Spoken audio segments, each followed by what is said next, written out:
মমতা এবং মোদির মধ্যে কোনো তফাৎ আছে এই ব্যাপারে? সরকারি খরচায় আসবেন, রাজনৈতিক বক্তৃতা করবেন, সরকারি ব্যবস্থাপনায় বাকি সবকিছু হবে।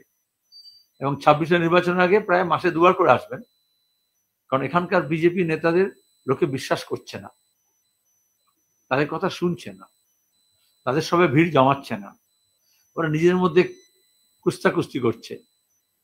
ওই জন্য এখন তাদেরকে আসতে হচ্ছে, অনেকটা গার্জেন কলের মতো।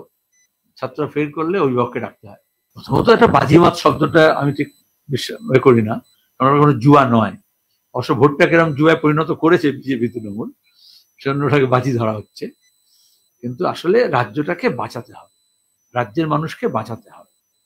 রাজ্যের শিল্প, কৃষি, কল কারখানা, ব্যবসা বাণিজ্য, শিক্ষা, স্বাস্থ্য, রাস্তাঘাট, পরিবহন, এগুলোকে বাঁচাতে হবে।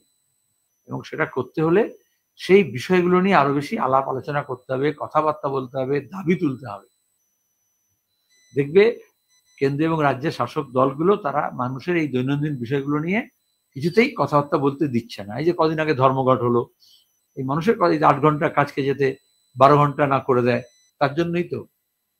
শুধু বিজেপি তৃণমূল এক জায়গায় দাঁড়িয়ে গেল, কোথাও দাঁড়ানোর দরকার ছিল না।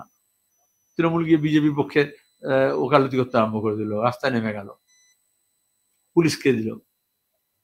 তাহলে আসলে 26-এ যত নির্বাচন এগিয়ে আসবে তত বেশি একদিকে মানুষের কথা, মানুষের দাবির কথা, এবং সেটা উচ্চারণ করতে গেলে মানুষের ঐক্যের কথা, সংহতির কথা, শান্তির কথা বলতে হবে।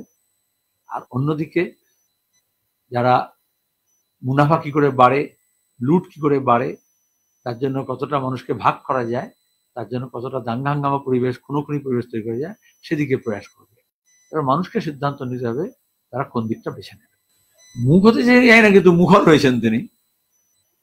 কিন্তু কদিন আগে বিহারে ইন্ডিয়া ব্লকের লোকেরা মিলে যখন ধর্মঘট করছিল যৌথভাবে, মমতা নিধন তার পুলিশ দিয়ে বিজেপির বিরুদ্ধে ডাকা ধর্মঘটকে ভাঙছিলেন।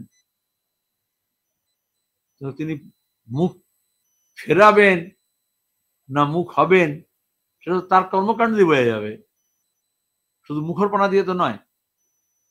মূর্খামি করেছেন।